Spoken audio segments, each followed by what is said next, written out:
Yes, omulungi ndaba ogamba oti najoli kanswenti buli kimu kitambula bulungi muzukana haja Abdul Nyamishafi kulwanga molere gafaga buli lunaku era nzize tulabe nga twogera ku ki ekiriyo olunaku lwaleero. Tamale Henry ali ku kamera okulaba nga buli kimu kikutuukako bulungi. Olwaleero tuli mu kibiina kya National Unity Platform kyaguddemu ensasagge weekend olunaku lwaleero lwakutaano tuyingira weekend awo olunaku lwaleero olunaku lwakubiri twaga tubeere nga amawulire gano tugafuna kiki ekyaliwo kitwagala okubeera nga tutegeera ennabe yagwa mu kibiina kino. Ekyamazima bw'owuliriza byonna ebigenda mu maaso twakiwadde obudde tusobole okubeera nga tunoonyereza akana n'akataano ani musobya ani nsonga ono yakirimu twagenza okumaliriza okuzuula ng'ekyamazima ebintu biri bwe biti. Ono nno gwe tugenda okubeera twogerako ye mwami Moses Bigirwa abasinga bamuyita General ndowooza General Moses Bigirwa. Ono nno yakolanga mobilizer wa ekibiina kya National Unity Platform wa NUP mu Eastern Region bwera bwatyo wonno jinja yonna ogenda eyo yonna yatwalayo. Ono nno tumujjukira okubeera nti bambi yafuna obuzibu obw'enjawulo yasobola okubeera nga alemererwa okuwangula akalulu akamutwala mu parliament ate n'aviibwako n'afuna enkaayana wakati we ne mukyala we baagala mutwalako ennyumba na bino ne biri. Ku luno nno alabika yagudde mu buzibu. Ono Moses Bigirwa ge twogerako yakwatidde olunaku lwokutaano kigambibwa mbu waliwo ebyali bikkaanyiziddwako wakati we ne Right Honorable Betty Amongi. Right Honorable Betty Amongi yani ono ne Deputy Speaker yakagendawo era yadda mu bigere by'omwami Right Honorable Jacob Oranya oba Jacob Oranya. Ono nno kati ye Speaker wa Parliament. Njagala kusigira ekifaananyi kiki ekyaliwo olunaku lwe baakwatako omwami ono Moses Bigirwa. Bagenda okumukwata ekyamazima kigambibwa nti yasangibwa ku gate Nakasero gate y'omukyalo ono Right Honorable Betty Amongi era bwe basobola okubeera nga bamukwatira. Okumukwata yali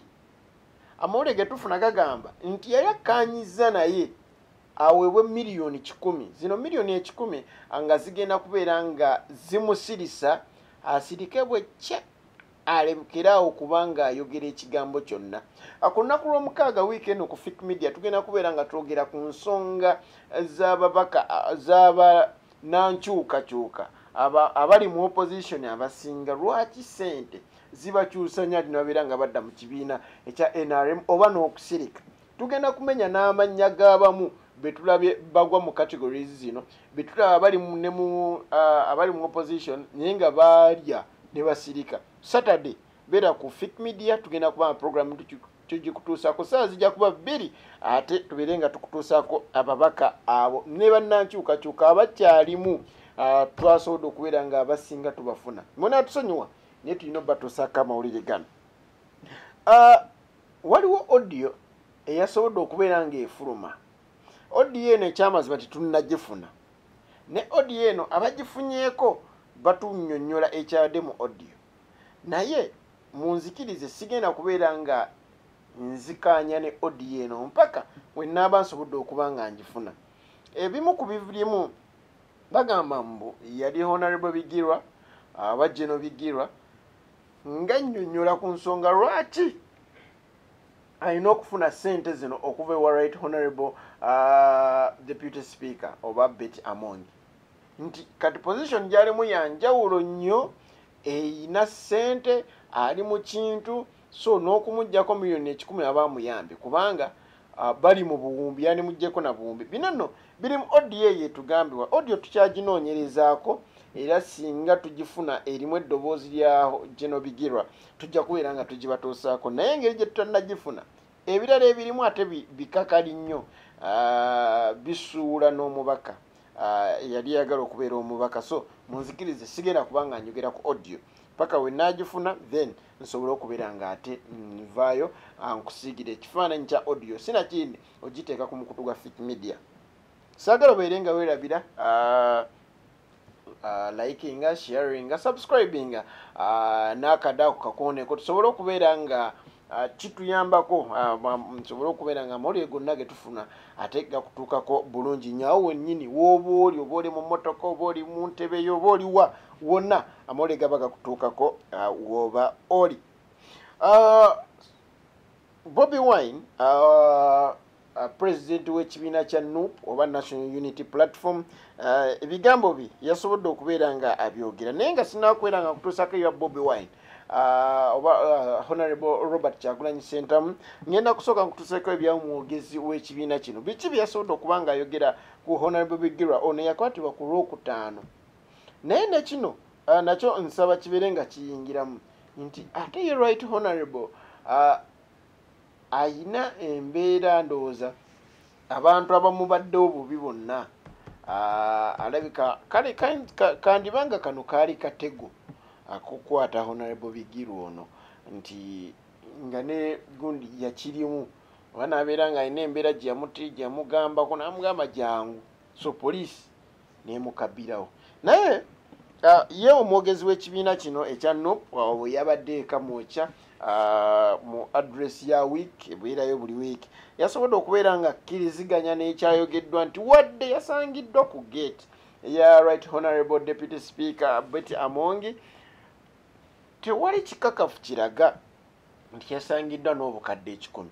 ago ge mazima tannaba kubeera nga alabwako wadde bagamba nti ziyabadde akimi ne teyabaddeko nazo era navayo n'abeera ng'agamba nti ye nga looya alina ebintu byatunuulira n'asobola okubeera nga abisengeka bw'ogamba nti yazze ku kima obukadde 10 lwaki temwamukutte nabo mu kaasi oba babutadde mu banka tugendeyo tulabe so ye nga looya ate yakafuluma ali fresh obwongo okyamazima bubeera nga bukyasaza era avudde n'abeera ng'agamba nti wakyaliwo enteeseganya wakyaliwo okunoonyereza mu kibiina kyennyini okulaba ki ddala ekyabaddeko ekyamazima nga kyagala kubeera nga kitegereka Gen. Bigirwa yabadde azze okukima enguzi oba nedda obanga yadde azze okukima enguzi ate ekibiina kibeereko ensonga zekiwa naye bannaye tukanye ebizibu Gen. Bigirwa byalimu byanjawulo era biina engeri gye bikuteeka mukuba munnaye omuntu akalulu bakakkobi omukyala yeekobanye n'abantu awo nyumba baagala gitwala n'emmotoka avuga nkadde emmotoka nkulumu ate ng'ekyamazima y'omu ku baali mu UID tumulabeko mu DP ng'era ekyamazima musaali nnyo omwami ono Gen. Bigirwa nga nvuddeeyo ye honorable Robert Kyagulanyi Ssentamu badde muyise right honorable Robert Kyagulanyi Ssentamu honorable yavudde n'abeera ng'agamba nti ekyamazima yamayise lieutenant be abasinga bayina embeera ey'enjawulo gye bali mu kubeera nga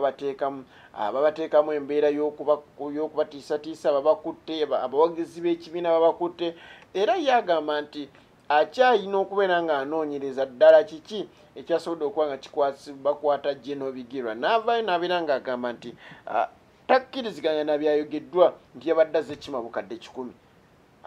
kubanga era bandibadde bamukwata nabo so tukyanoonyereza ku ggulire lino era tukusuubiza nti tugenda kuba nga tuligoberera tulabe wawe riri